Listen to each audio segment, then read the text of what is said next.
हाय, पहले आप इन सब देशों को देखो, ना ही इनके पास उतनी आबादी थी और ना ही उतनी रिसोर्सेस। ये जानते हुए भी कि इमिग्रेंट्स डेमोग्राफिक शिफ्ट करा सकते हैं, फिर भी बाहर से लोग ले लेकर काम करवा रहे हैं। और आज देखो ये सब देश है कहाँ पर।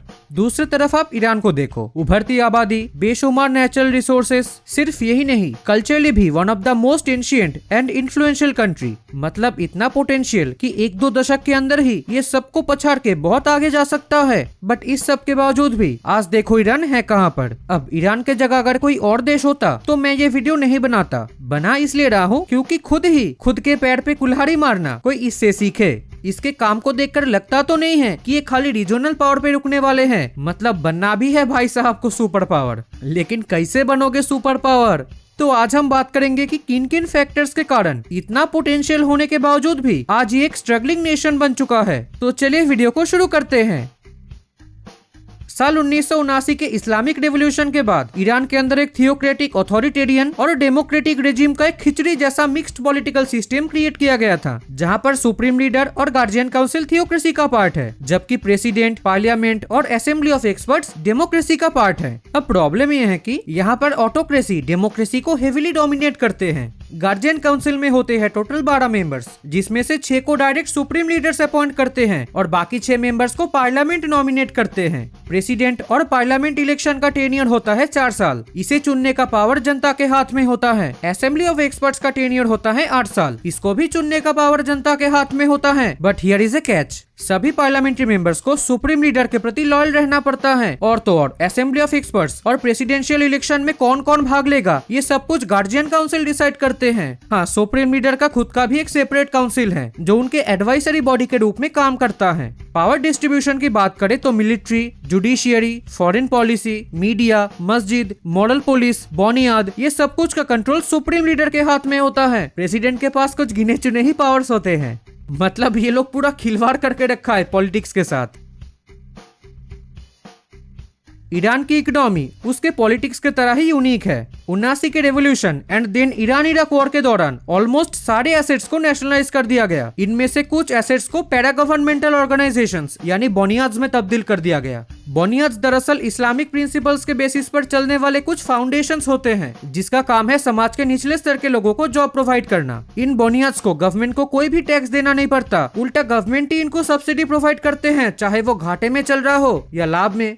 ऊपर से ये सुप्रीम लीडर के अलावा किसी को अपना हिसाब किताब नहीं दिखाते। मतलब यहाँ पे एक ट्रांसपेरेंसी और करप्शन का इश्यू रह ही जाता है। खैर, अब सुनने में तो ये काफी बढ़िया लग सकती है, लेकिन ये सिर्फ एक फाउंडेशन है या कॉन्ग्लोमरेट है, ये सोचने का विषय है, क्योंकि इनके एसेट्स का वैल्यूएशन बिलियंस ऑफ डॉलर्स में आते हैं। बैंकों से लेकर मस्जिद ट्रस्ट, छोटे oil fields, small textile industry, farms, soft drinks, even hotels जैसे कई सारे सेक्टर्स को बुनियाद ऑपरेट करते हैं। इवन IRGC भी एक प्रकार का बुनियाद है। ये ईरान के GDP का ऑलमोस्ट 20% और लेबर फोर्स का ऑलमोस्ट 10% हिस्सा कंट्रोल करता है। अभी के टाइम पे लगभग 100 से भी अधिक बुनियाद ईरान के अंदर ऑपरेट कर रहा है। तो एक तरफ हार्ड नेशनलाइजेशन, दूसरी तरफ ये बुनियाद्स। इसके कारण ईरान के अंदर जो अनहेल्दी मार्केट क्रिएट होता है, इससे फॉरेन और लोकल प्राइवेट कंपनीज के लिए चीजें बहुत मुश्किल हो जाता है। और बुनियाद्स को ऑपरेट करने वाले एलिट्स के बीच रैम्पेंट करप्शन के कारण गवर्नमेंट को भी इससे बहुत फायदा मिलता है। इसीलिए गवर्नमेंट फॉरेन कंपनीज को प्रमोट ही नहीं करते। अब अगर ये सब बुनियाद्स फुल्ली प्राइवेट कंपनीज होता तो मैं इसके बारे में बात भी नहीं करता। इवन बहुत से देश ऐसा करते भी है अपनी लोकल कंपनीज को बढ़ावा देने के लिए। लेकिन सब्सिडी और टैक्स छूट वाला पॉइंट थोड़ा अटपटा सा है। टेरर फंडिंग की बात तो छोड़ ही दो। मतलब इन लोगों ने अपने इकोनॉमी के साथ भी खिलवाड़ करके रखा है। 79 के रेवोल्यूशन के बाद आयतुल्ला खमेनी ने ईरानियन आर्मी पर यह अंजाम लगाया कि वो शाह रेजिम के प्रति लॉयल हैं। इसीलिए पावर में आते ही उन्होंने आर्तेश को सप्रेस करना चालू कर दिया। इस दौरान ही उन्होंने आर्तेश के काउंटर बैलेंस के तौर पे IRGC का गठन किया, जिसका काम है इस रेवोल्यूशन को प्रोटेक्ट करना। अब इतने बैकलैश के बाद भी आर्तेश ने ईरान इराक वॉर में इस नए रेजिम के प्रति अपनी लॉयल्टी दिखाई। मिलिट्री इक्विपमेंट्स की बात करें तो IRGC के तुलना में आर्तेश के पास ज्यादा सोफिस्टिकेटेड इक्विपमेंट्स है। फिर भी IRGC और आर्तेश के बीच स्टेटस में जमीन आसमान का अंतर है, क्योंकि एक तो IRGC एक बुनियाद है, उसे आर्तेश के तुलना में ज्यादा पैसे मिलते हैं और उसके ईरानियन पॉलिटिक्स में भी पकड़ है।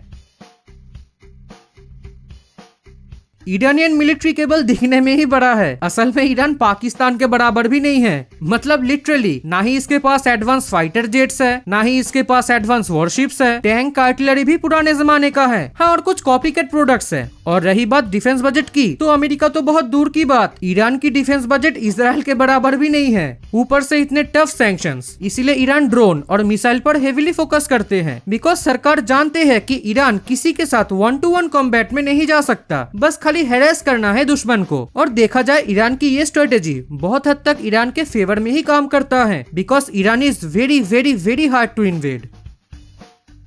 79 के ईरान हॉस्टेज क्राइसिस के बाद से ईरान के साथ इस सैंक्शन खेल का शुरुआत हुआ है। रिसेंट टाइम्स में media censorship, human rights abuse, terror funding, nuclear weapons जैसे मुद्दों पर वेस्ट ने ईरान के ऊपर ताबड़तोड़ सैंक्शंस लगाए हैं। अगर रशिया यूक्रेन वॉर ना होता तो ईरान ही world's most heavily sanctioned country होता। साल 2018 में ट्रम्प एडमिनिस्ट्रेशन के मैक्सिमम प्रेशर पॉलिसी ने ईरानियन इकोनॉमी का पूरा कमर तोड़ के रख दिया था। Foreign assets, banking, weapons, oil, even aeroplane तक में भी अमेरिका ने ईरान पर प्रतिबंध लगाए हैं।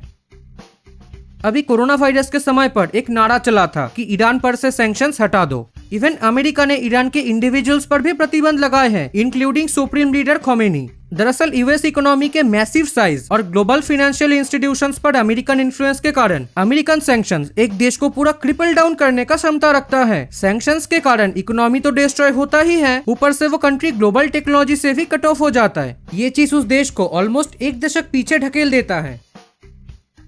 ईरान के पास वेल एडुकेटेड यूथ पॉपुलेशन तो बहुत है, लेकिन इनका मैनेजमेंट गवर्नमेंट ठीक से कर नहीं रहा। एक तो आप ये नहीं कर सकते, वो नहीं कर सकते, औरतों की बात तो रहने ही दो, माने 20 साल की उम्र में बुढ़ों की तरह जीना। ऊपर से इस बुनियाद सिस्टम में फुल करप्शन, जिससे रिक्रूटमेंट ठीक से नहीं होता, साथ ही साथ lack of scientific research and institutions. इस वजह से हर साल लगभग 50,000 से 1 लाख लोग परमानेंटली ईरान छोड़ के बाहर सेटल हो रहे हैं। बाहर में उन्हें अच्छे अपॉर्चुनिटीज भी मिल रहे हैं, जिससे एक एस्टिमेट लगाया जा सकता है कि इससे ईरान को हर साल ऑलमोस्ट $50 बिलियन का घाटा हो रहा है।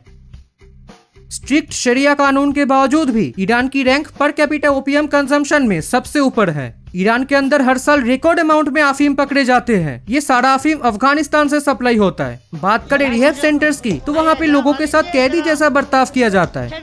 खैर, अब आप जरा सोचो, जहाँ पे ड्रग के बल रखने पर भी इतना पनिशमेंट, वहाँ इतना सप्लाई और कंजम्पशन कैसे हो सकता है? ये एक यूनिवर्सल ट्रूथ है कि जो देश अमेरिका का ना हुआ, बाद में वो चाइना रशिया का हो गया। ईरान के केस में बिल्कुल ऐसा ही हो रहा है। एक तरफ रशिया ईरान के डिफेंस नीड्स को पूरा कर रहा है, दूसरी तरफ चाइना ईरान के अंदर $multi-billion इन्वेस्ट कर रहा है। अब क्योंकि ईरान ग्लोबल टेक्नोलॉजी से बहुत हद तक कट ऑफ हो पड़ा है, इसीलिए चाइना ईरान के टेक्नोलॉजिकल नीड्स को भी फुलफिल कर रहा है। इसीलिए इस बुढ़े को खाली ये तीनों ही देश दिखाई पड़ती है, शिनजियांग दिखाई ही नहीं पड़ता। अब रिसेंट टाइम्स में ईरान चाइना रशिया के खाली एलाई ही है या क्लाइंट स्टेट है, ये आप लोग सोचना। ऑनेस्टली कहें तो ईरानियन इकोनॉमी ऑयल के ऊपर उतना डिपेंडेंट नहीं है। इसीलिए ट्रम्प के मैक्सिमम प्रेशर पॉलिसी के दौरान जैसा एस्टिमेशन लगाया गया था कि ईरानियन इकोनॉमी पूरा कोलैप्स कर जाएगा, ऐसा हुआ नहीं। लेकिन ईरान की ओवरऑल एक्सपोर्ट में ऑयल और गैस का शेयर बहुत ज्यादा है, जो साल 2018 के बाद में ऑलमोस्ट आधा हो गया था। मतलब आप ही सोचो, ईरान और क्या ही एक्सपोर्ट करेगा तेल और गैस के अलावा। ईरान के पास एडवांस टेक्नोलॉजी तो है नहीं, जो है वो खाली आतंकवादी और अलगाववादियों को ही बेचने लायक है। सिर्फ बादाम बेचकर एक देश कितना ही पैसा कमा सकता है? देखो, इसका सॉल्यूशन ना एक बच्चा भी बता सकता है। कोई इकोनॉमिस्ट की जरूरत नहीं है।